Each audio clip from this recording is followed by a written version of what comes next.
Well, good evening and welcome everyone to this Light Bearers Mission or LBM Community Empowerment Hour. We started the series of programming in 2020 and have shared various presentations on the topics of finance, nutrition, including plant-based cooking demos, natural remedies, which included hydrotherapy, and various health topics, including gardening and more. You can find the recordings of past presentations on our website, which is empoweredforhealth.com, and we'll put that in the chat. If you are not already subscribed, please put your email address in the chat. You can do that at any time so that you can receive messages regarding our latest presentations. So it is our purpose to make a difference in the community through training and providing information that meets the needs of our community members and their families. So let's take a quick, not a poll, but let's just everyone put in the chat where you are joining us from. We are finding that our community is growing even outside of the US. So go ahead and drop in the chat and maybe I'll be able to see where you're joining us from. And in the meantime, we will also have a poll later on asking questions from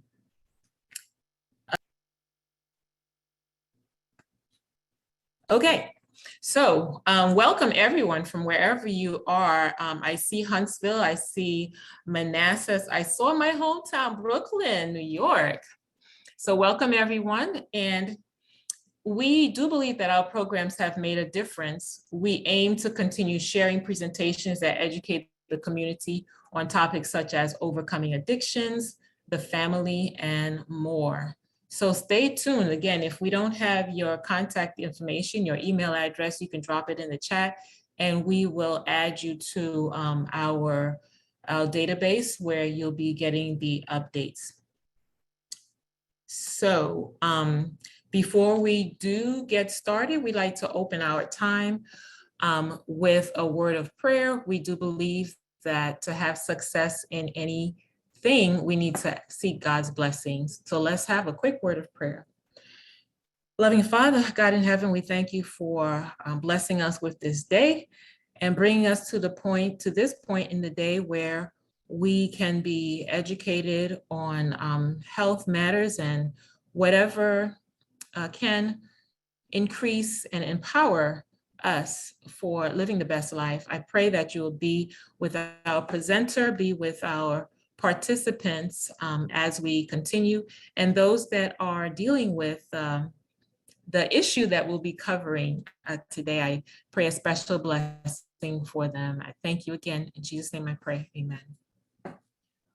Okay, so we do want to maintain our video off and as well as your audio, if you can stay unmuted until after the presentation. We will be having a Q&A and you'll be able to either put your questions in the chat or unmute yourself and ask your questions. At any time, you can put your questions in the chat. And your questions will be related to this evening's topic, which is on meal planning for diabetics with Dr. Helen from Pain to Wellness Healthcare, which is located in Madison, Alabama. And a little bit about Dr. Helen. Dr. Helen Powell-Stoddard is a board certified physician of physical medicine and rehabilitation. She began her career at Oakwood University, where she obtained her Bachelor of Science degree studying biology and chemistry. She pursued her interest in health and the inner workings of the human body by acquiring a Master of Science degree in anatomy at Howard University in Washington, D.C. Continuing on at Howard University School of Medicine, she graduated in the top of her class. After losing her parents to diet-exacerbated illnesses, of diabetes, hypertension, and heart disease, her interest in true health was solidified. Learning the causes and mechanisms that diverge to either cause diabetes or converge to obtain and maintain health led her to continue her training with a residency at the Johns Hopkins and Sinai Hospital program in Baltimore, Maryland. She was one of only 2 students accepted each year into the combined physical medicine and rehabilitation, as well as internal medicine, in a 5-year challenging residency program at the prestigious university. Difficult as it was, she completed the 2 residency programs at the same time, which is a major accomplishment. She advanced her education through fellowship training in sports medicine and non-surgical orthopedics, and further trained in interventional pain before beginning practice in the Huntsville area. All along, her interest in nutrition and its effects were enhanced, leading to the incorporation of both traditional and alternative means for pain interventions, an integrative approach. Realizing that sick care was no longer an option to practice in good consciousness, she began exclusively using an integrative approach in her practice to help individuals obtain optimal health, real healthcare. This was the impetus for opening her own practice in Madison, Alabama, called Pain, the number 2 Wellness Healthcare. So it's Pain to Wellness Healthcare, PTW. After practicing medicine for more than 20 years in the traditional realm, Dr. Helen seamlessly weaves diet and nutrition into her treatment protocols to promote optimal health and well-being. Being committed to the memory of her parents and to giving her patients every opportunity to lead a healthy, balanced, and pain-free life, she wrote her first book called Reverse It. Subsequently, she wrote the Reverse It Success Journal. The pair is the blueprint for reversing type 2 diabetes. Pain to Wellness Healthcare is a 100% virtual practice that provides the individualized strategy to reverse type 2 diabetes in clients nationwide. By using a team approach, including nutrition enlightenment coaching, lifestyle awareness coaching, and fitness elevation coaching, PTW has transformed the lives of so many people across the country. With more than 34 million Americans with type 2 diabetes, PTW has the dubious task of reversing type 2 diabetes in our nation, and one diabetic at a time. What can she do for you? So for now, she can share with us this very much needed information on meal planning for diabetics. And I suspect that what she's going to be sharing with us would be valuable also to those who do not have diabetes. So I welcome you again with us, Dr. Helen. Thank you for coming back.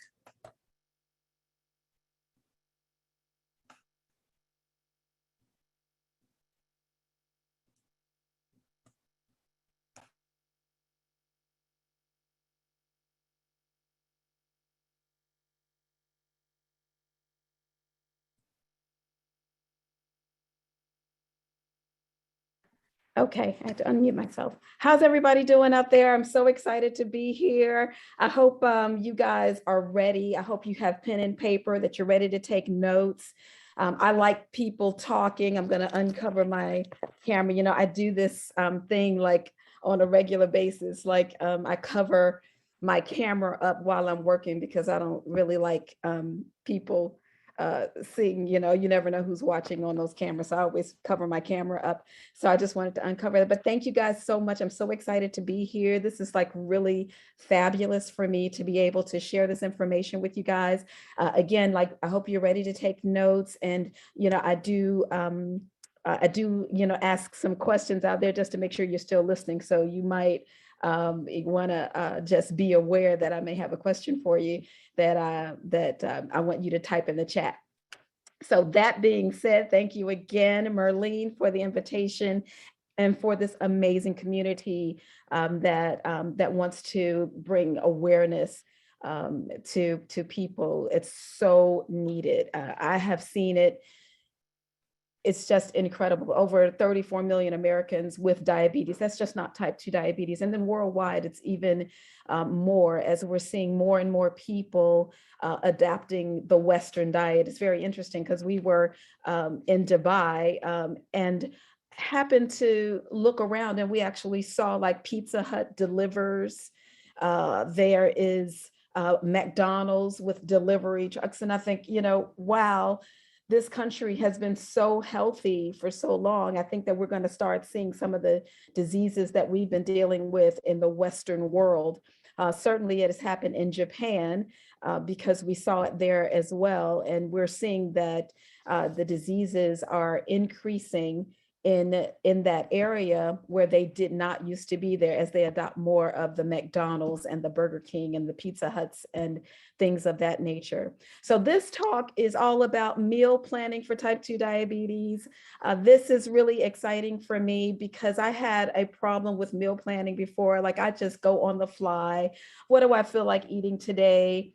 And I found that that really caused more waste than anything, because you're in the grocery store and just on a whim, and because I like to cook and I like to develop recipes, I'll just kind of on a whim pull something off, and then I bring it home and realize that I already have this stuff at home. And my sisters kind of played a little joke on me for Christmas. They packed this beautiful basket as my Christmas present and had all of these wonderful things inside of it.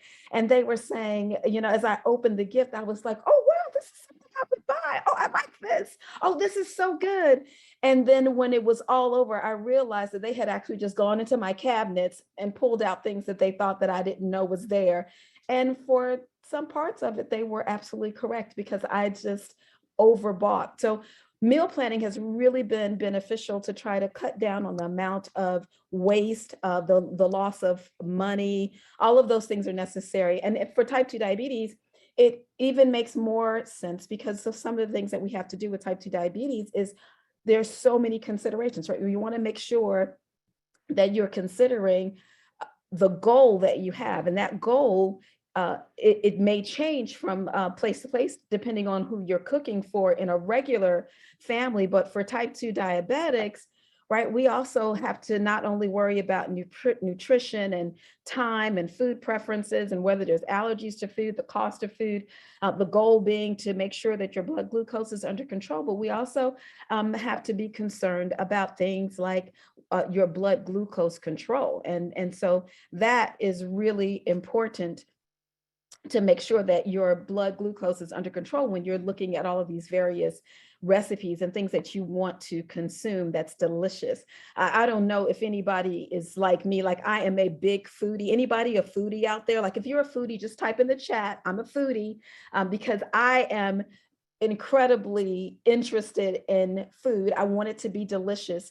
And what I have determined, because when I first started changing my lifestyle and eating this way some 25 years ago, it was very difficult, because you couldn't find, I see some people in the chat, it was very difficult to find food that was good when you want to eat healthfully. And I just thought, I went to a restaurant and I was looking, at the menu, and I ordered something off of the menu. And when I got the food to taste it, it was completely bland. There was no flavor in it. It was uneventful. It was unexciting.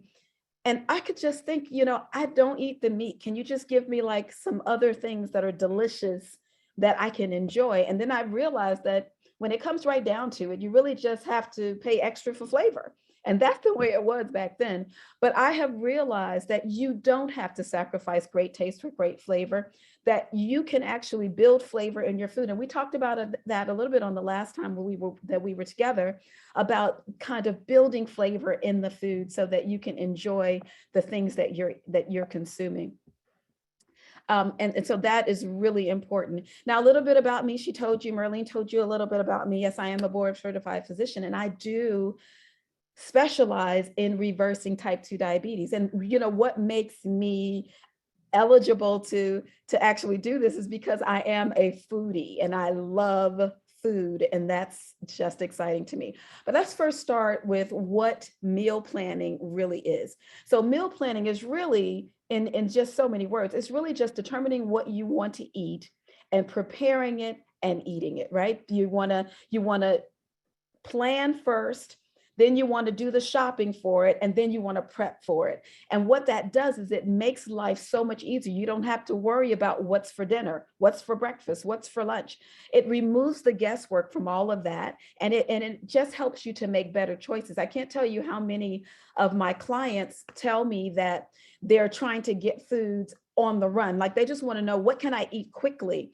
And when you are not prepared, you will tend to make choices that will cause you to regret what your blood sugar level is later or what your blood pressure is doing later. So I found that when you're able to actually plan your meals, you can save money, you can save time, you can remove the guesswork, and you make better choices. And that's really a key point for when you're really trying to eat better and to do better. It's important to do it that way. But so first, my first tip is here it is to keep it as simple as possible, right? You want to make it simple.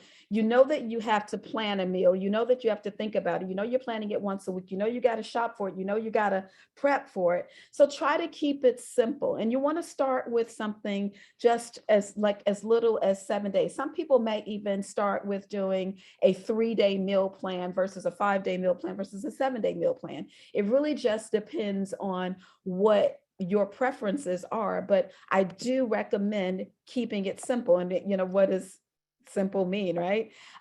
We have this KISS principle that was something that I had when I was in college. One of my professors, he would say, get the KISS principle. And I was like, well, what is the KISS principle? And the KISS principle is, and of course my computer decided that it wants to get stuck. The KISS principle is just keep it simple, stupid. That was what he said. Don't be offended. I hope nobody's offended. Don't take it as you're stupid, but it just means to keep it simple. And that is really the key to being successful. So I want you to also recognize that you have to be patient with yourself, because, this is kind of something that it may be new to some people. Rome wasn't built in a day. So expect that it's going to be a challenge, and expect that you might have to reevaluate what you've done, because nothing is written in stone. So you want to make sure you keep it simple and that you're patient with yourself. The next thing that I want to recommend is that you just think ahead. That's just really a part of meal planning altogether, is that you think ahead for what you're going to do, taking all these different things into consideration. So you want your meal prepping to really be able to make eating healthier. And when you're planning the meals and when you're prepping for the meals, it really makes it a whole lot easier, a whole lot simpler to do. Obviously, anything that you start, sometimes it may feel like it's just overwhelming and difficult to do, but the more you do it, the easier it becomes. So I always recommend just kind of deciding ahead of time what you want to eat. What do you want to consume? What is your week like? What are you planning? I recommend Sundays as like a day of preparation, so that you can kind of just spend just a few hours one day a week to prepare your meals for the rest of the week. And then when that week comes, when that dinner meal comes or that breakfast meal comes, you're more prepared to be able to eat the foods that you want to eat and make it as a time saver and a simple thing to do. So I always like to recommend that for our clients. Sunday has really been a good day for me to do, because I tend to, it's the beginning of the week, and it helps me to just decide, get an idea of what I'm going to be doing for the rest of the week. And then it makes sense for the rest of what needs to happen for the week. Now I'm stuck again. This is just happening because Murphy is here. But Uh, let me just stop sharing for a second and see if my screen is just having some issues. 1 second.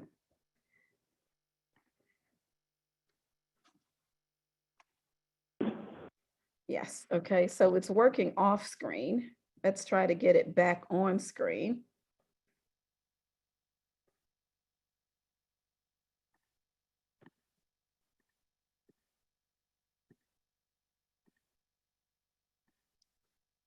Yes, okay.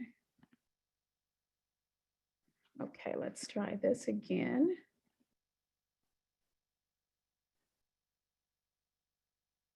Are you seeing my screen? Yes, you should be able to see it. Okay. Yes. Okay. Here we go. So it should just work. And then that makes it as easy as 1, 2, 4, maybe. I don't know. What's the plan? I find that it's really important to make sure that you have a plan, because then you have all these ideas in your head. You want to get them all working, but it just seems like everything's all jumbled up in your head. So you're like, what am I doing? And you're just looking for the help. So I find that the best thing to do is to have some system of organization. Now, I'm so old school. I kind of like do these things with writing. So I like to have, like, I started off at least with a binder, and I would take the binder and I would write my recipes down, and then I would write down what I needed to get based on what I wanted to cook. And then I would kind of have it in, I have like binders in my kitchen cabinet where I had recipes that I had formulated and I wanted to put them down. I had, we were growing family. We had 2 children, and sometimes kids, people want to make sure that the kids want to have like kid-friendly food. So I had to think about all of those kinds of things while I was planning my meals. But so I found that actually using this kind of system where I had things written down, I would be able to go to that thing and look at the recipes and then know what I'm going to make, and then know what I'm going to get when I go to the grocery store. So that was really, really important for me, because I've realized that failure to plan is a plan to fail. And I just was such a busy mom to be able to not only be a mom, but to be a physician. So working all day and then coming home and trying to make sure that my kids and my husband had a nutritious meal that they thought was delicious was definitely something that I needed to plan for. So I wanted to make sure that these things were working out for me, because I had to think about all these things. I had to think about the food preferences. I had to think about that if my kids had my youngest daughter had allergies to peanut butter. So I had to be concerned about that. She would break out in eczema. So I wanted to make sure I didn't make anything that had peanut butter in it. That's why I developed this delicious alternative peanut sauces made with almonds instead of peanuts. It is so delicious. But I had to consider that, the time, and what are their food preferences, what kinds of things that they like. And obviously you want to think about the cost of it and the goals of it. I wanted to make sure that I wasn't feeding my children or my husband anything that would cause them to lose health or to become unhealthy, because when I married my husband years ago, he was always very slim, right? He was skinny. So when in the beginning of our marriage, I just wanted him to eat, right? So he's like this musician, so he's at home like creating music and all this kinds of things. And I would be at work. I'd come home from work and I'd call him. I said, "What did you eat today?" And he was like, "Oh, nothing." And I was like, "What do you mean nothing? How do you just go all day and not eat anything?" I couldn't understand that. So I wanted him to put on some weight. So what I did, I started making ice cream every single day, right? I was making ice cream and I was making him eat ice cream. And that was way before I was as conscious about the sugar and the fat, because I wanted for him to gain weight. Then when I realized I was probably going to give him a heart attack, I had to change that. And I had to consider all these things. I had to consider that I wanted to make sure that he was healthy. So I had to change that so that I didn't have that problem and I didn't like lose my husband way before it was time. So that system of organization was really, really key for me. I knew that I wanted to make some delicious food. I didn't want our sugar levels to go up. I have a very strong family history of type 2 diabetes, high blood pressure, and cancer. And I just didn't want to live it within those parameters of disease. I wanted to be outside of that. I felt like if I could just change my way of living, then I can actually change my propensity for disease. And it has been quite successful over the years, so that I've never had those problems. So I had to just come up with this way that I needed to organize. So like I said before, I had this binder with recipes, and I had the meals that I wanted to eat and when I wanted to cook these different things. I had to consider what was going on in our family too. Our kids were pretty active. They were in music, they were in karate, they had special events that was going on. So I wanted to also make sure that I was making things that I could possibly make for their lunch. In the beginning, they were homeschooled, so we can cook things that they could actually use the next day so that they can have it for lunch. Then we do something different for dinner.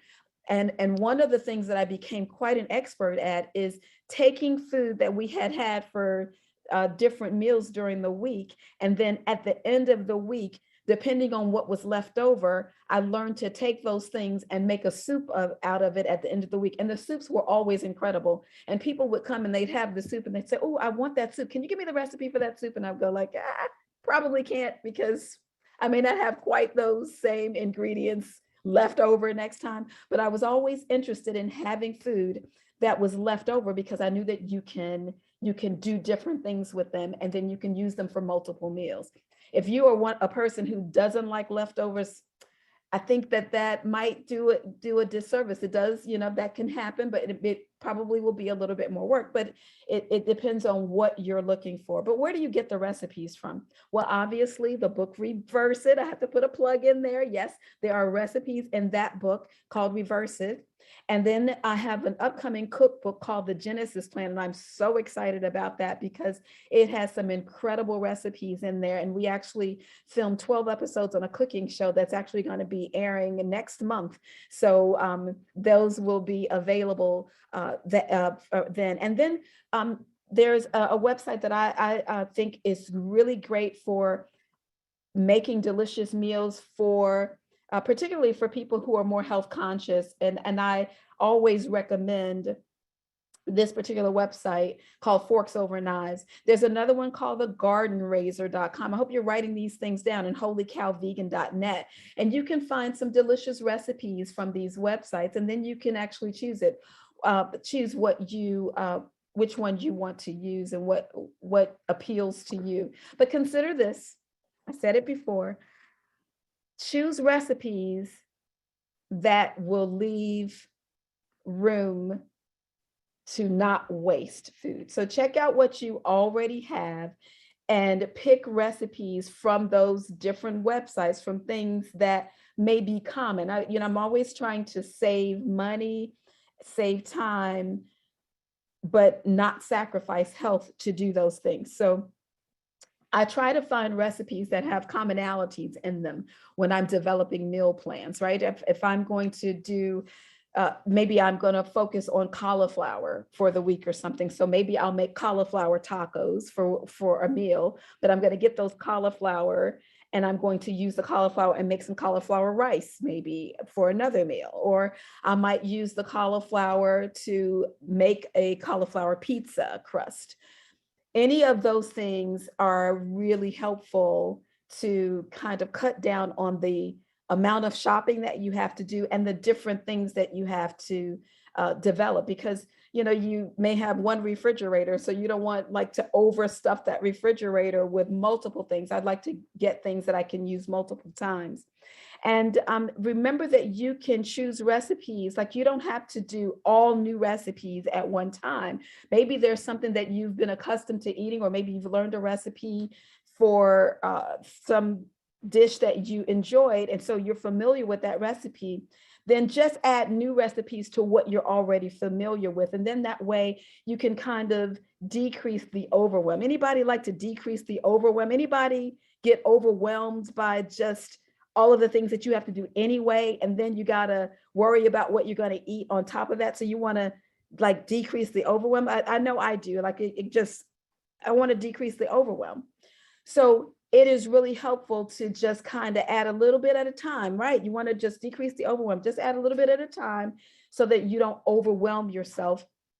And then you only have to worry about new, just a few new things at a time. But remember, this week it might be new, but next week it's old. And so it's old so that if you decide to do it in 2 weeks, you've already done it before. So you don't have that same anxiety about starting something new. I know sometimes that can be difficult for some people when you have to do so many different things, because it's not just one thing that you're worried about. You're working every day, or you're taking care of a parent, or you're doing projects, whatever the case may be. So you just want to kind of eliminate the overwhelm, or just try to decrease the overwhelm as much as you can. So in this system of organization that I like to use, when you're shopping for these things, you have all the recipes. Now it's time to start shopping to get what you need from the recipes. So you want to make a master list, looking at all the recipes that you've decided on, and make a master list so that you can eliminate things that might be duplicated, or you might be able to kind of just organize in your head. Well, how am I going to do this when I go to the grocery store? Maybe I'm going to make sure that I'm going to go to this section of the grocery store versus that section of the grocery store, because most of the things that I'm going to need are over here. It's really very interesting how much money it saves and how much time it saves. And that's really a big deal. I know that is something that most people are trying to do. So here we go again with my system, but I will not let it take me down. I'm not going out like that.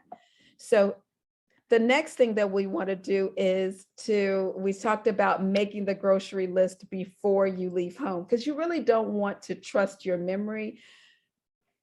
I found that when I go to the grocery store and I'm just going on what I remember I need, I'm more likely to buy things that I already have, and I'm more likely to waste more time. And then that means that I'm going to waste food once I get home because it's already there. So I like to go to the grocery list and then go in and look at what's there in my house. What do I have in the pantry already? What's already in the refrigerator, so that I won't have to waste things, and I don't have to waste money.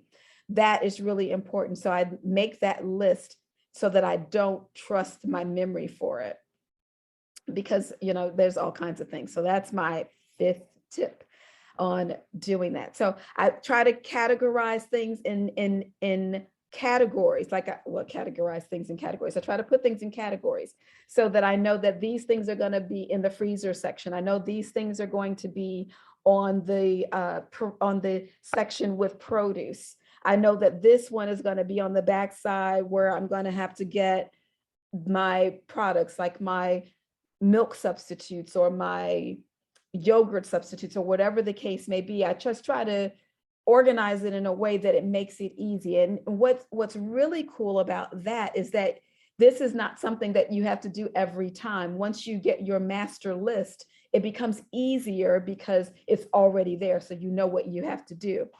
And that just makes life much better. So here's kind of an example of one that I did for a program that I have. We did at the beginning of the year. I think we talked about that last time as well when we were together. In the beginning of the year, we do a 40-day detox. And if we were really ramped up in the beginning of the year with so much excitement and so many people involved in this 40-day detox. So what we did was I developed a meal plan for their products. And I put this out. We called it our Accelerated Healing Plan 40-Day Detox. And I put out all the recipes. What are the recipes that we're going to be focused on for this time? These are the recipes. And then I went through and found out what I needed to purchase and what we needed to put on the list, so that all of those participating in this plan were able to just look at the grocery list. And so they knew they had, when they go to the grocery store, this is what I need for this recipe. And it made it just a lot easier to know what you needed for each thing. Now, this is coming from greater than 25 years of medical experience, because I'm putting in here foods that have really high nutritional value and that are nutrient dense, but energy poor. And what I mean by energy poor, not that I don't want you to produce energy, is that we wanted less fatty foods, right? Because we know that fat, like you have to expend a whole lot more energy to expend fat to get rid of fat than you do some of the other foods. So we putting all of that into consideration when we develop these lists. And it's coming from greater than, you see, I didn't even put the years down. I didn't want you to know how old I was. This many years of cooking experience, because I have been cooking for years. I was a little girl on the apron strings of my mom, watching my mom cook, because she was an amazing cook. Like, if you have been to a pizza place and you saw a barbecue chicken pizza, I don't eat it anymore, but if you saw a barbecue chicken pizza, my mother made that up. She used barbecue sauce, and we were like, Mom, what is that? Nobody puts barbecue sauce on pizza. And now it's like being sold in the store.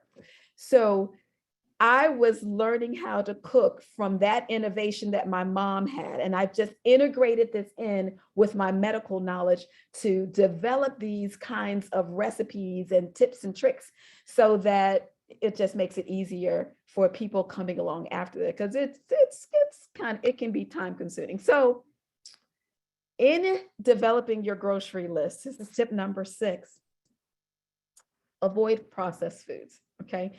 It really is better to make the food yourself, because you know what's in the food. How many people have, like, if you're an ingredient reader, like, can I see, like, are there ingredient readers on the line? Can I see, is anybody an ingredient reader? If you are an ingredient reader, just say, I read ingredients. So just say me, It's really easy. Do you read the ingredients on the foods that you buy when you're buying the processed foods, right? When you're buying foods, you read the ingredients, right?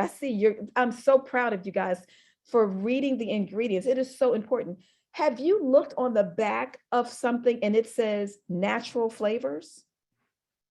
What does that mean? Natural flavors. So I looked it up, and like, they get the natural flavors, like it can come from different sources. Some of them are from animal sources. Some of them are from things that you're like, well, I don't understand what that is. And so I find that making food yourself avoids some of the problems of natural flavors, of food additives, of excess sugar, of MSG. Exactly, Maury. MSG, these things are detrimental. High fructose corn syrup. Like, who knew that I can eat, if I want to, I'm doing this great thing about taking my potatoes with the skin on them, because I know that it's a carb, but I know that fiber on the skin, that skin is fiber. So that's going to make my sugar levels more steady if I keep the skin on them. And then I take those potatoes and I put them in the air fryer. I'm not using any oil on it, but then I get out the ketchup and I put ketchup on it. And that ketchup, I look at it and like, wow, there's high fructose corn syrup in it. And then I'm blaming the potatoes for my elevation in sugar, when it's really that really sugary, dense tablespoon of ketchup that you put on the French fries. Reading ingredients is so key to avoid, and avoiding the processed foods is really key, because there's so many things that we're just unaware of. Salad dressings, high fructose corn syrup. I mean, it's just overwhelming. So reading your ingredients, that's just a side note, reading the ingredients is really important. Avoiding processed foods.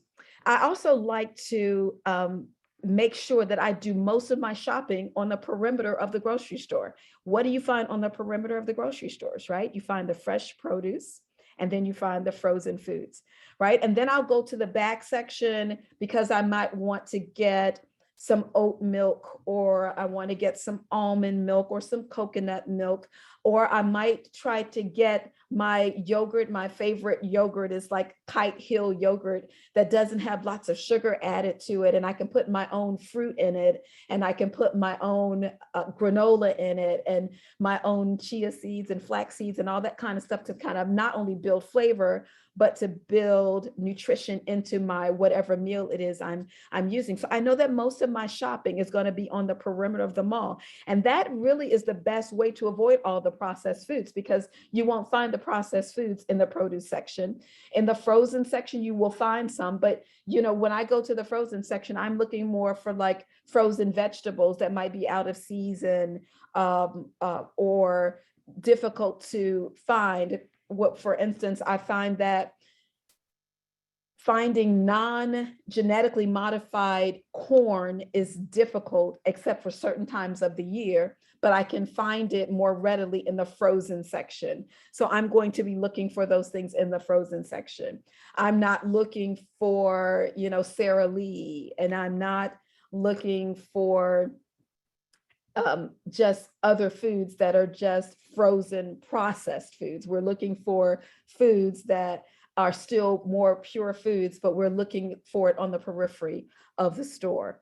And then, you know, you can also shop by departments, right? You know, I like to keep like the frozen section, you know, when you're in the grocery store, like do the frozen stuff last, right? Because if you go to the frozen section and you go to the rest of the grocery store, your food starts to melt.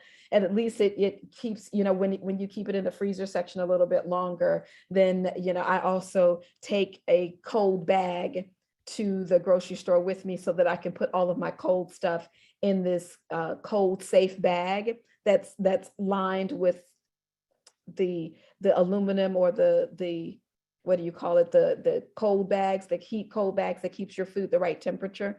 So I'll take those bags to the grocery store to put my food in that. And if I forget to take it, then I just have the person packing the groceries to put all of my cold section, all of my cold foods in one bag, so that if there's something frozen in that and something that's cold that I got from the produce section that needs to be cold, I'll put it in with the frozen food so that it keeps my food at a cooler temperature while I'm waiting to get home from wherever I am at the grocery store.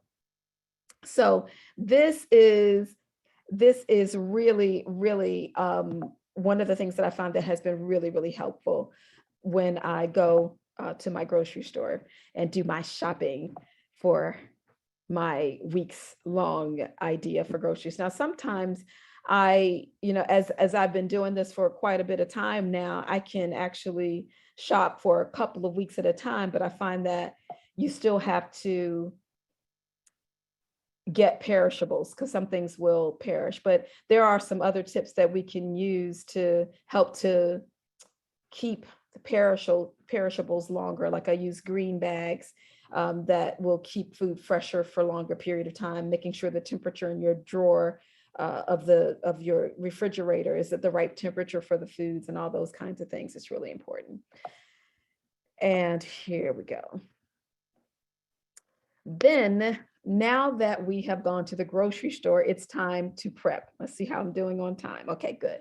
So it's time to prep. And let me tell you that batch prepping is really important. Batch cooking is the bomb. And you know what, I'm just going to have you just, when you're in your kitchen and you've done your batch stuff on Sunday or whatever day you choose to do your batch cooking, you know, 1 or 2 hours, and you're doing, you know, your batch cooking, you're going to thank me. And I just want you to like, shoot me an email, shoot me, you know, tell me, go to my Facebook page and say, hey, I did some batch cooking. I'm so excited. You're going to thank me. Just say, thank you, Doc. I did it. That is really exciting because it saves so much time. Batch cooking is really the bomb. Okay. Remember, I told you before, try to choose recipes that will give you leftovers. I had to say that again because that is such a huge time saver. In the background of this picture, what you see is a bowl that I made. So I had some quinoa. You can see at the bottom of this screen, I had some quinoa that I had used for a different meal. I had that tofu that you see at the top right, left-hand corner. I had that I had used for a meal, a different meal. And then I had that red cabbage that I had shredded at the beginning of the week. And carrots I actually shredded that night because I wanted to have some more color. I had, these are different parts of a meal that I had had before. And I put in some fresh lettuce, I put in some fresh carrots, and I put in those chopped olives and this chimichurri sauce that you see on top of that. And I made a bowl out of it. And so it was a protein, I call it my protein bowl because it's protein packed. But are you talking about delicious? That chimichurri sauce just brought all of that stuff together with the flavors. And yeah, that recipe is actually in the Genesis Plan cookbook coming up. I'm so excited about. Then I wanted to show you this. Apps actually make all that I talked about before. The way that I used to do it is writing things down and keeping it in a binder, and then writing down a list and taking it to the grocery store, crossing out the things that I already had. My husband introduced me to this app. He's always trying to find things that are much easier because I tend to like do it the hard way sometimes. But he's just like, well, honey, if you use this app, you can just do it in the app and it's going to be easy. So my app, I want to show you. So I'm going to stop sharing for a sec and I'm going to pull my app up so that you can see how it is to use the app. And let's go back here on my screen share. Oh, here we go. My app, here's the app. And check this one out, okay? So let me make this a little larger. So here is my paprika app. Now here you can see I have like tons of recipes. Like I have thousands of recipes that I've collected over the years, right? So I have all of these recipes that I put in the app.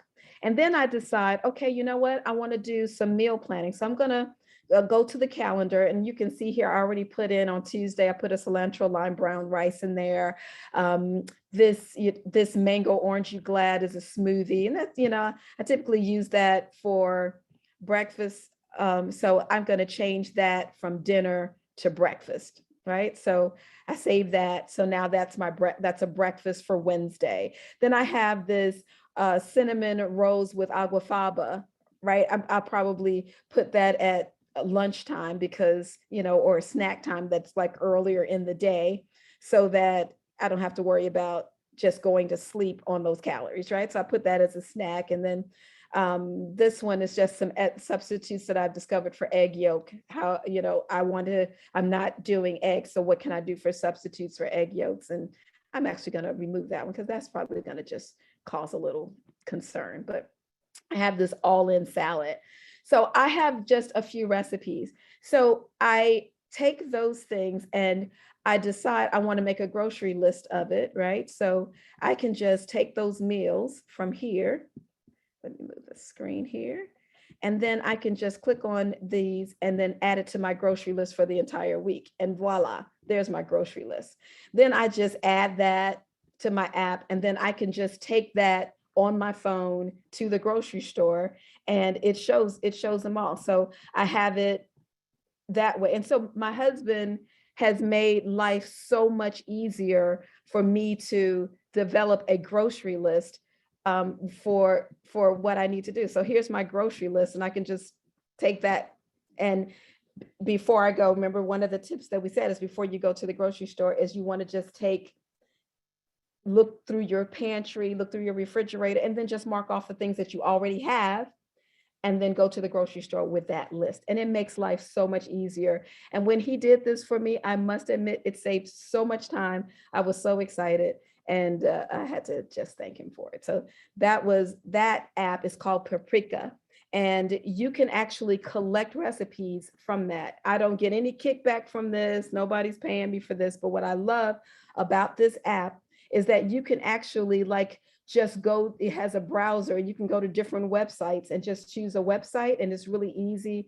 Like if I went to this All Recipes website and I say that I wanted to make this marinated feta, right? I can take that and then I can just download it into the app, and it puts everything right in the place that it needs to. So it's really an exciting way to do it. So here's the recipe. Where's the recipe? Down here somewhere. Here is the recipe. right? So this recipe, you can just add it to your shopping list and it comes into your shopping list. So I really like this app for what it can do in that respect, and it makes life a lot easier. So let's go out of here and back to here. So that is kind of what I do for my meal planning with my Paprika app. And that makes it just so much easier and so much better. And that makes it as easy as 1, 2, 3. Before it was like as easy as 1, 2, 4. Now it's like it's easier to do. And are you seeing my screen? I just want to make sure you're seeing my screen. Not yet. No. Okay. Because I took it away. Here we go. Okay, now you should be able to see my screen. Yep. Okay, so that makes it then as easy as 1, 2, 3, right? Instead of, you were kind of like, I was kind of lost before. So I can select recipes, I can shop for it, and I can then come home and prep for it. And it just removes so much of the guesswork.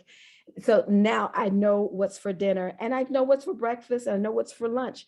I can make better choices. I can save time and I can save money. And that really makes it a lot easier, and it decreases the overwhelm. So I showed you all of those different steps that I used to go through when I was trying to develop a meal plan, and then develop the recipes, and then put the recipes in there, and then decide what I wanted to get from the recipes and what I had to take to the grocery store. And I just started using the app, and it just made life so much easier for me. So then I can make my own delicious recipes in record time. And that is key for me. So I am going to stop here. It looks like I saved a little bit more time. I want to follow, if you follow me on my various platforms, Facebook, Dr. Helen PS, and Instagram, Dr. Helen PS. And then you can contact me at the office number there and the email there as well. And here's the website. So that is really exciting. I want to thank you guys so much. Let me know how your meal plans turn out. Oh, and the other thing that I wanted to do was I wanted to invite you to join us on an interview that we're going to be on 3ABN on this Sunday, and it airs at 1 a.m., 9 a.m., and 6 p.m. on 3ABN. You can do 3ABN live TV if you have that, or you can download the app and watch it on the app. And that's the same website or the same place where the cooking show will air. And I think the cooking show is going to air in July. When I spoke with him yesterday, he says he thinks it's going to be somewhere to mid to end of July. But I hope that you join. If you can just join our mailing list, our email list, and we can let you know when the show airs, and also keep you abreast of things that are happening with our Pain to Wellness practice and Dr. Helen. So thank you again. I have time for questions. Does anybody have any questions? I know I went through a lot. I probably talk fast. When I get excited, I talk fast. But I hope that you were able to that I conveyed to you what you needed from this presentation. For one thing, Dr. Helen, they're asking for your contact information. If you can put that back up on the screen so they can, there we go. There we go. And the interview is going to be for your, for the Pain to Wellness Healthcare?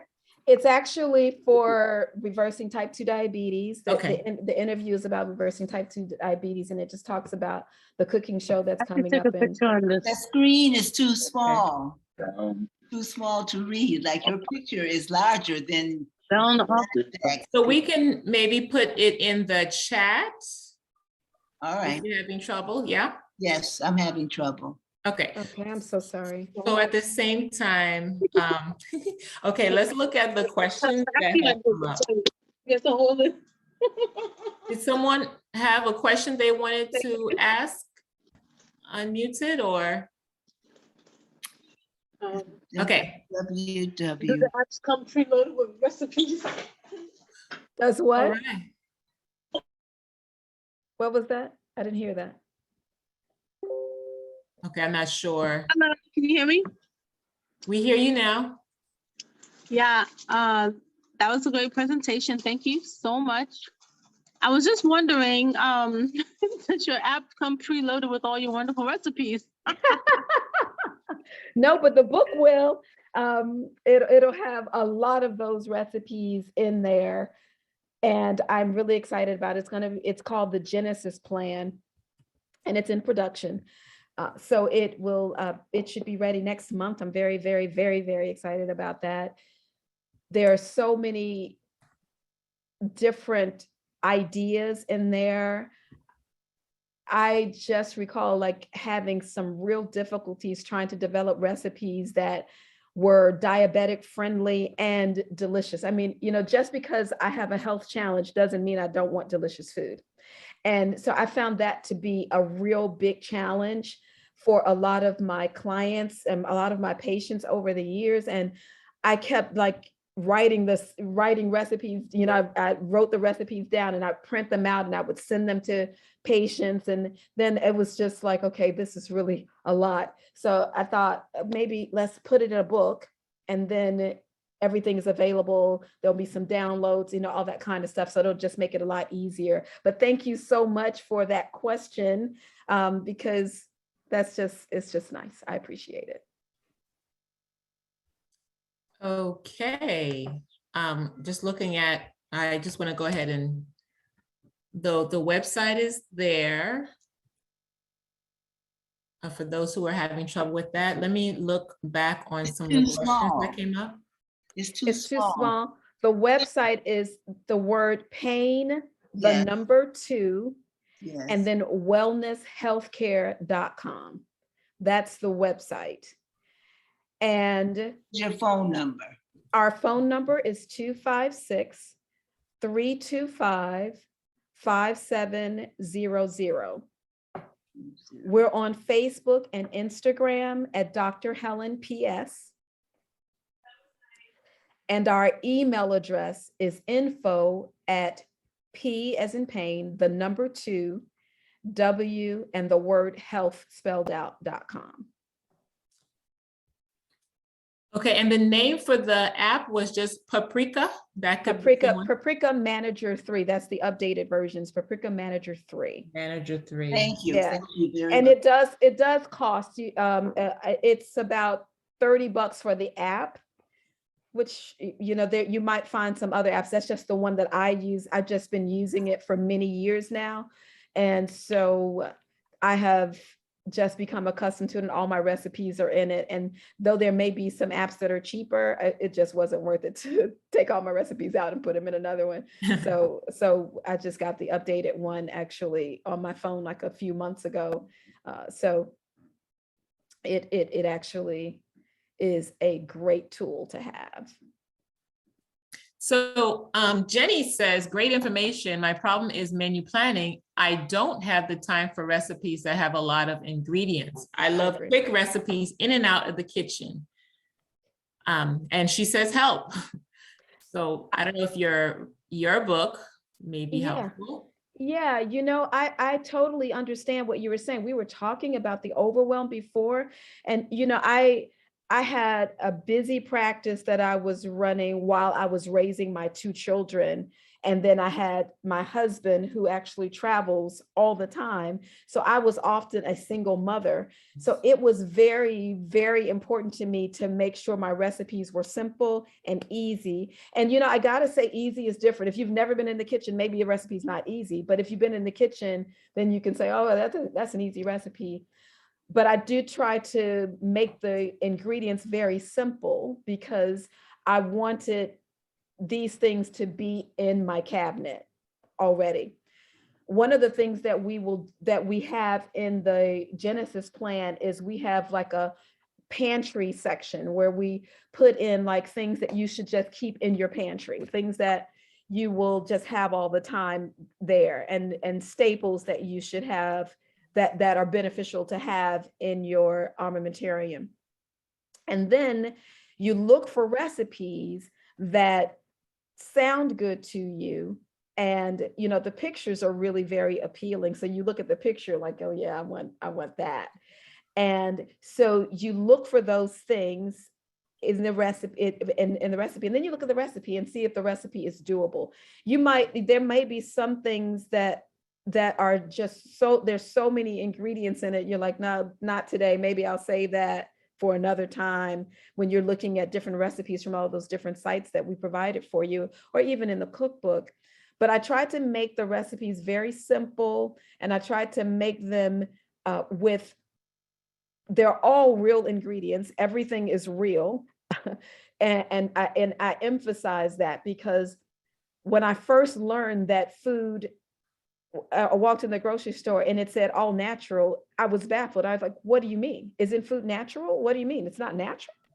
And I realized that our foods have been so tainted with genetically modified organisms, or with pesticides, or with hybridization, or any of those kinds of things that makes our food unnatural to consume. And I just don't believe that our bodies really know what to do with this food that's genetically modified, that's different from what food should actually look like to your body. And I think that that's something we have to consider, that you're looking for foods that are not genetically modified, so that your body can break it down. So that is definitely taken into consideration into all those recipes that we put in there. We didn't want any of that kind of thing in our recipes.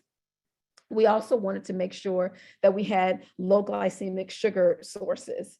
So we put that in the recipes. We also wanted to make sure that we use the right kind of salt. We didn't want to use salt that might run our blood pressures up, because it's just sodium and chloride. So we made recommendations of that, and we talk about what kinds of salts to use and those kinds of things. So I understand your overwhelm, but I think that if that organization is key, that if you choose recipes that are limited in ingredients, but that still look delicious, and if you look through the ingredients and you can see where the flavor is being built in them, then I think that you'll be excited, particularly when you make it the first time and you say, okay, now this was worth it. Then it'll make a big difference. I also think that having a prep day, like using Sunday or using Saturday, or whatever day you're not occupied with something else, some weekend day, or could be Monday. People are off on Mondays, or some people may be off on Fridays. Whatever that day is for you, I would suggest using that as your preparation day, so that you can do your chopping, your cutting, your washing, whatever that is. And then you want to take it and store those things, and store those things in your refrigerator, or store them in the pantry, whatever they require, you store them. And I should have put in there, I did last time, but I should have put in there this time, that when you store your items, you want to store your items in glass containers, because the glass containers are going to be devoid of other chemicals that the plastic would have in them. So I store my food in glass containers. I've had some, gone to the point where I may have, this is like when you kind of probably OCD, you can like take your Pyrex glass dishes and they have different color tops, and you can say, okay, these are my perishables. So you put red tops on those, and then you can say, this will last a little bit longer. Like my nuts are going to last a little longer. So I'll put a blue top on that. Like, or maybe put the red top on things that are going to be perishable. So, you want to use those right away, and then put a blue top on things that can sit in there for a little bit longer.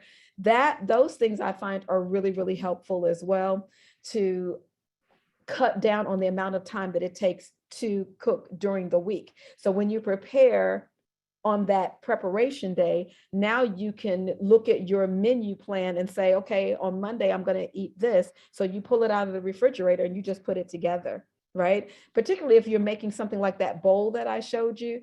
If you have some red cabbage already chopped up, you got some green leaf lettuce already chopped up, some carrots that are already shredded, some red onions that you might have sliced. You did all that on Sunday. I had some tofu and I'd seasoned that up, and I put that in my air fryer, so that I have lots of tofu for the week. So then I can just take that out and just heat it back up in my air fryer for a couple of minutes. Then I'm just putting together a meal, and they're done in 15 minutes. No more than 30 minutes. And that just makes life a lot easier, so that, Rachel Ray always talks about 30-minute meals. And so 30 minutes, people are like, okay, I could do 30 minutes.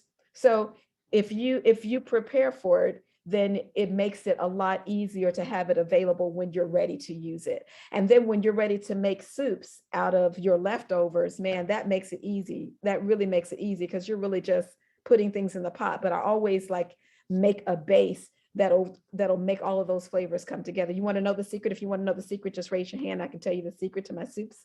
Anybody? I do. All right, now, and I can tell you this, I need to see if somebody else, because that's just one person wants to know, then it's probably just not worth telling it. You know what I mean? see. Come I- on, like, guys. does anybody want to know? the soup? There's some hands up. Like, do I see anybody wanting some soups?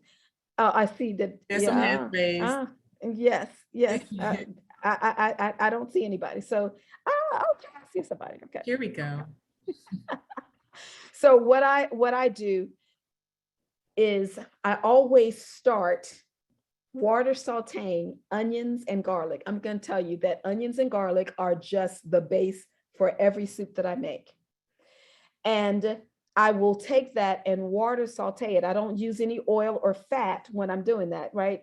You know, a lot of times we're trying to lose weight. If you don't add fat, like fat won't be added to your body. So I don't add the fat. I just water saute the onions and the garlic. And I let that get a little bit translucent in the water. And if you have to add a little bit more water, that's fine too. But you want it to just start to smell the aroma of the onions and the garlic.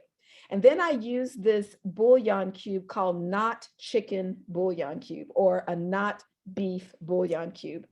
And I use that and I saute that in with the onions and garlic. And what I find is that for every bouillon cube, you can put in 2.5 cups of water. So I'll use that bouillon cube and I'll put that in, saute it, and let that flavor go in the onions and the garlic with the bouillon cube. And then I will season those same onions. I'll put in a bay leaf or two, maybe 1 or 2 bay leaves. And then you're going to put in, you determine what your base is. Do you want your base to be a tomato base? Do you want it to be a coconut milk base? Do you want it to be a broth base, right? So I determine that ahead of time, depending on what my ingredients are, what I'm going to use or what I'm feeling like for the day. And I'll put that in there. So if I'm going to make it a coconut base, I might want to put curry flavor in it. So put some, that curry flavor in with the coconut milk. Or if I want to do a tomato base, I'll just cut up diced fresh tomatoes and put that in there and let it cook, like it'll be cooking down, and the tomatoes will make their own watery sauce. And then I'll, add water if I need to and make that sauce. Then I'll put onion powder and onion and garlic powder. Kind of intensifies the flavor. And then at the and so I have actually made soup where I put in Chinese food, I put in Italian food, and I put in just some American food. And that was the first time my father-in-law had ever had one of my soups. And he came to our house and I was like just doing I call it a clean out the refrigerator soup. And so I clean out the refrigerator soup, and he sat down there and I had a nice salad and, had some garlic bread and all that kind of stuff. And he was like, man, Helen, this soup is good.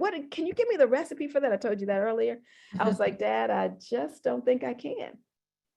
And I found that every soup is really different because there's always some different leftovers. And so I find that if I make the base with onions and garlic and season that with the bouillon cube, then everything else just pulls together, even if it's Chinese food, even if it's Italian food, even if it's, Moroccan, whatever, it just ties the flavors in. And then I'll add like the garlic powder or onion powder. And if I want to make it, if I want to bend it in an Indian direction, I can put in like some garam masala, or I can put in some of the other Indian spices, some cumin or whatever, depending on where I want it to go. If I want it to be West Indian flavor, I might put in some Jamaican curry powder in with those things. And it just completely changed the flavor of what it was into what I want it to be. And it tends to really work out very well. So I told you guys the secret. I actually have never told anybody that before. Thank you. That is a great secret. You can't give the recipe because, like you said, it's clean out the refrigerator, but that base, it's clean out the refrigerator. And listen, very helpful. It's very helpful. And when you do it, you gotta hashtag me and let me know you made some clean out the refrigerator soup. I'll do that. So we do have some more questions. Interesting one. The question is, could you give advice on diabetic-friendly recipes for someone trying to gain weight? Or at least, certain ingredients, maybe? So are we talking about a type 1 or a type 2 diabetic? So, Type 2 diabetics are generally not trying to gain weight. Type 2 diabetics are generally trying to lose weight. So what are we talking? Type 1 or type 2? Pre-diabetic. I'm sorry? Someone who's pre-diabetic. Oh, who's pre-diabetic Pre. and you're trying to lose and you're trying to gain weight? Is that what we're saying? Yes. Okay. So I have to tell Yes. you that what's very interesting is that we've already discovered what actually causes type 2 diabetes, right? It's not just your genes, right? I have, Jordache genes, and I want, I had to change my genes to designer genes because my genes are jacked up. And I use that term intentionally because my mom, all of her sisters, several of my sisters have diabetes and high blood pressure. And I'm actually working on 3 of them as we speak. Saw 2 of them today. We are working on reversing their type 2 diabetes. So I have a very strong propensity to type 2 diabetes. So I was very concerned about what it is and how can I avoid it. And I learned the secret of what causes type 2 diabetes and pre-diabetes. I was like, oh, that's easy. So what we do know is that fat, let me see if I can describe it a little bit better. If you were to think of each cell in your body as a circle, okay, so just draw a circle on a sheet of paper. And on that sheet of paper, inside of the circle, I want you to just draw smaller circles, but I want you to draw a lot of small circles inside of that cell, a lot, like they're just all over that cell. And then after you fill up the cell with all those little tiny circles where there's hardly any space left, then I want you to put in some triangles. Those circles are fat cells, and the triangles will represent glucose or sugar. So when you're eating something, when you consume your food, we know that excess sugar will store as fat. So it's going to be a lot of circles inside of your cell. We also know that the lining of your cell is made of fat cells. So you know that like versus like. So if I'm being consumed and I'm consuming fat and I need to get inside the cell, it's going to be so easy to get inside of there because the gatekeepers are fat cells. They look just like me. So they don't see a difference between me and them. So they're going to let me in very easily. That's why the circles get so full inside of the cell and the triangles get smaller. So because the triangles require the help of insulin to get inside the cell, they are going to have a harder time getting inside. And so they say, hey, can insulin, can you come escort me so I can get inside of the cell? So they try to get inside, but there's so many circles inside, they can't get out. They can't get in. So that's why there's only a few of the triangles inside the cell. That's the source that your body really wants. The glucose is the fuel that your body really likes. But when there's so many fat cells inside of that and the glucose can't get in, it backs up in your bloodstream. That's how you get that elevated hemoglobin A1C, so that it determines that you're pre-diabetic or diabetic. And so we do know that if your hemoglobin A1C gets to 6, then you're increasing your cardiovascular risk. That means that I'm going to have a higher risk of having a stroke or a heart attack.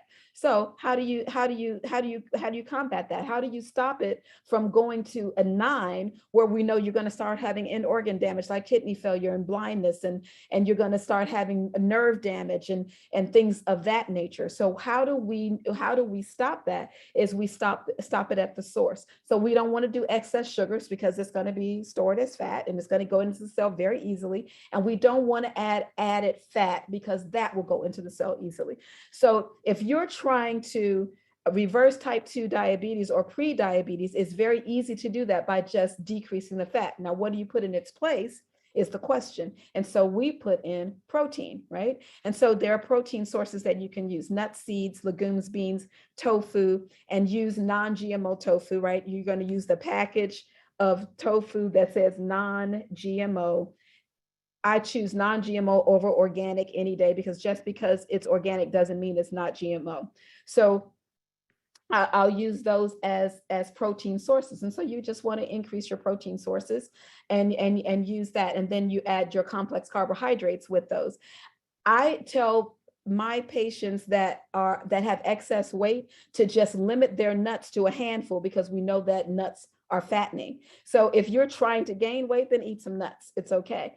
But your other sources are going to be using beans and legumes.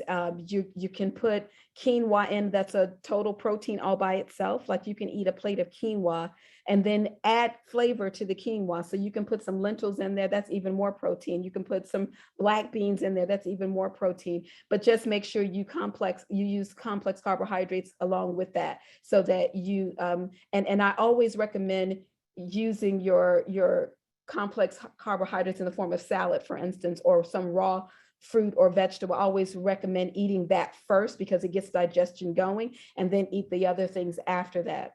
Because certain things will stay in your system. That's a whole different lecture on food combining and food and the order of food to consume.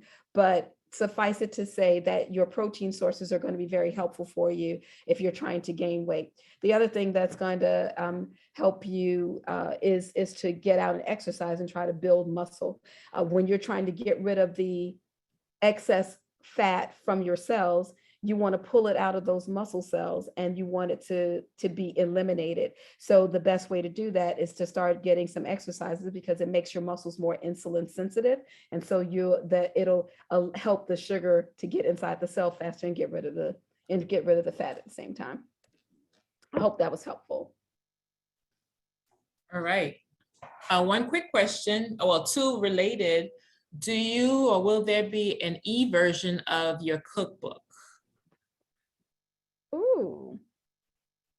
Little idea there. The other one is, can we pre-order the cookbook? If you can give me your email, if I can just, Merlene, can you send me an email list of people who are interested? Yes. And of people who are interested in joining our email list, and then I will send out when it's available to pre-order. Okay, excellent. So you all heard that. Please put your email in the chat, specifically for your interest in the cookbook and getting on the email list as well. So, okay, so this is kind of related to the other question somewhat. My problem is sometimes trying to figure out if the recipe is diabetic friendly. Yeah, I can see that being a problem. So we just talked about fat and sugar. And if you look at a recipe and it says to put in a pound of butter, it's not diabetic friendly. If you're looking at a recipe, if you are trying to reverse type 2 diabetes, the websites that I showed you, that I shared with you earlier, though all of those cook with no oil. And in mine too, there's no oil in any of my recipes. Just deliciousness. Mhm. So you can look at that. But if you're looking for things and it requires a lot of sugar and it requires a lot of fat, it's not diabetic friendly. And that'll make it pretty easy to delineate, because they definitely show up in those recipes. If they're also asking you to put in processed food, it's not diabetic friendly. And I would assume your the Reverse It book, you said you have recipes in there, and there are probably other recipe books that are geared towards diabetics, or maybe even some YouTube channels or websites that have diabetic friendly recipes. Well, I can tell you, Merlin, you are absolutely correct. The ones that I shared with you on there, if you look at those websites and you kind of start seeing how they trend, it'll help you if you go look at another recipe and you'll go like, oh, this is different from that. I can see how that is going to cause some problems. All of those sites are cooking without oil. but you're adding flavor to it, right? Because a lot of people, if you go to the hospital, for instance, if you go to the hospital and you tell them they know you're diabetic, when they bring your tray of food, there is nothing on that tray that suggests that it's helping you with your diabetes, nothing. And I've often been traumatized by just looking at the tray of food that they brought my mom when she was in the hospital. And I'm thinking, but she's diabetic. Why are you bringing her this? And so you really can't trust every website, and you can't trust the hospital often, because what they concentrate on is portion sizes. They don't concentrate on the actual food itself.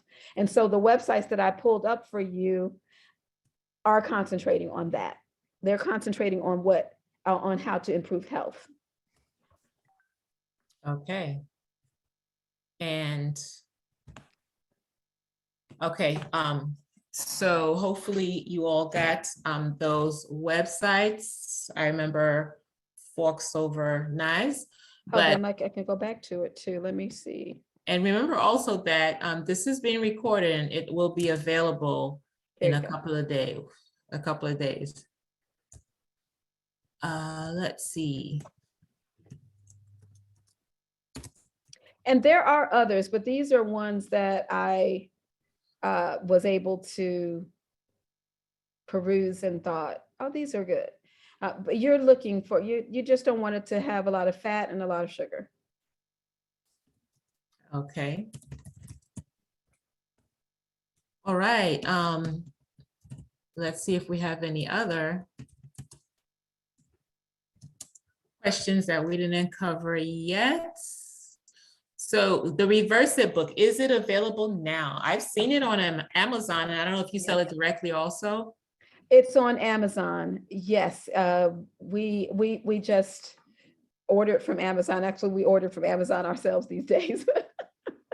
But yes, it is available on Amazon. The workbook is also, the Success Journal is also available on Amazon. Okay, very good. While I'm looking through the chat, if anyone wants to unmute and ask any questions, you can feel free to do that. I have a question, Sister Marlene. Go ahead. And this is to the presenter. Is there any way that you can show us your phone and what the app looks like? Okay, yeah, let me see. I can pull it up. So, Thank you. so if you can see, Yes. that's the app there. Now, It's- which one? It's the red one. It's called Paprika 3. Oh, okay. Okay. And Good. then when I open the app, it has like all of my recipes there, and I can make it look like that too. Okay. Good. Thanks. Mhm. Okay, Dr. Helen, you had answered the question previously about the person who's pre-diabetic and wants to not become diabetic Yes. and but needs to gain weight. So Yes. we know that fat is something that we don't want when we are trying not to be diabetic, but you mentioned that exercise or doing some weights. Yeah, so you're doing Making- muscle building. Well, because muscle actually weighs more than fat. So you can do some muscle building that will help to gain weight. The other thing is that, sometimes you have to also look, the person who is trying to gain weight and is pre-diabetic, are your blood sugars also elevated? So that's a question for, let me see who that was. In the chat.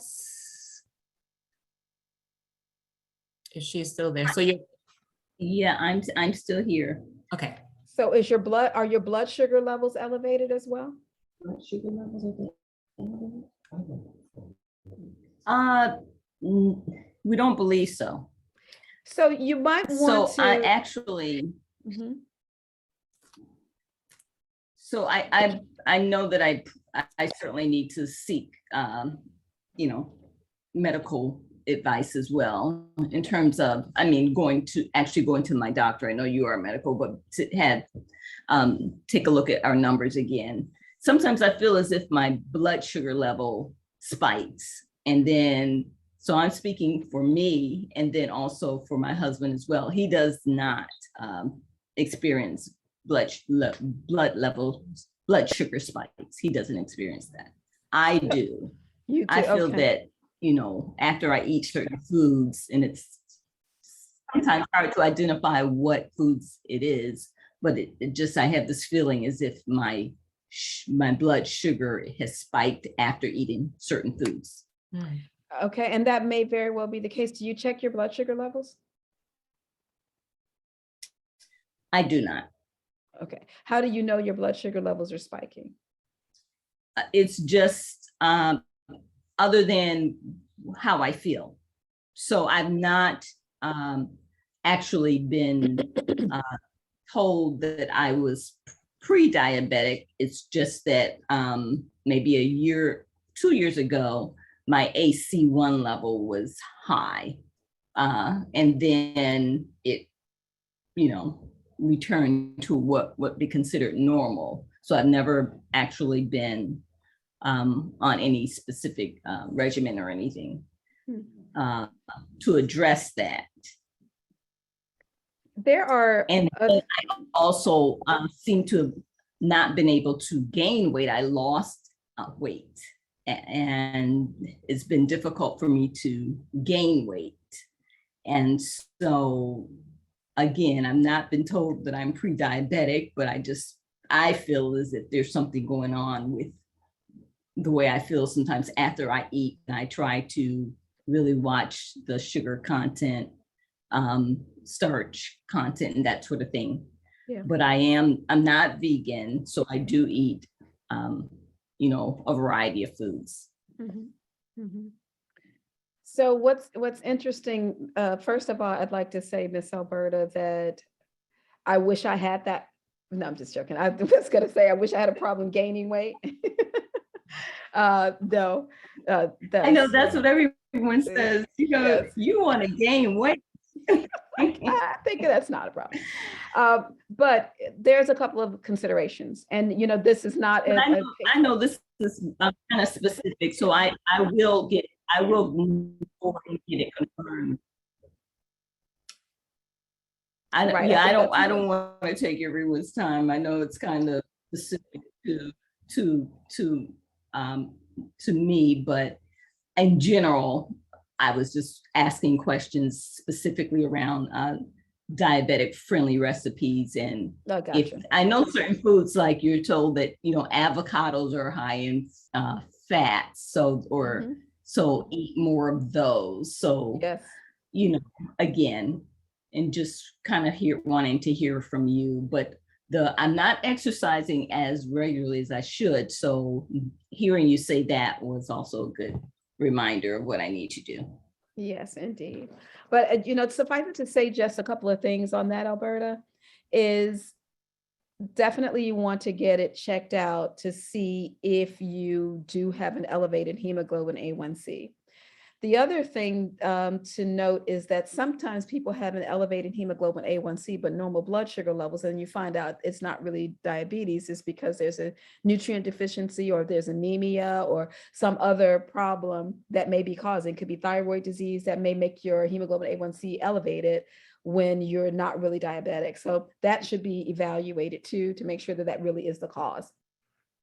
And then just making sure that you're monitoring those blood sugar levels. And it really does, the saturated fat is actually a huge culprit in this fatty infiltration into the cells of the body. So that may be something, maybe even cutting down on those kinds of things to maybe 3 times a week instead of every day. You know what I mean? Like, there are different things that you can do to eliminate, but I would certainly check it out to see if that really is the case.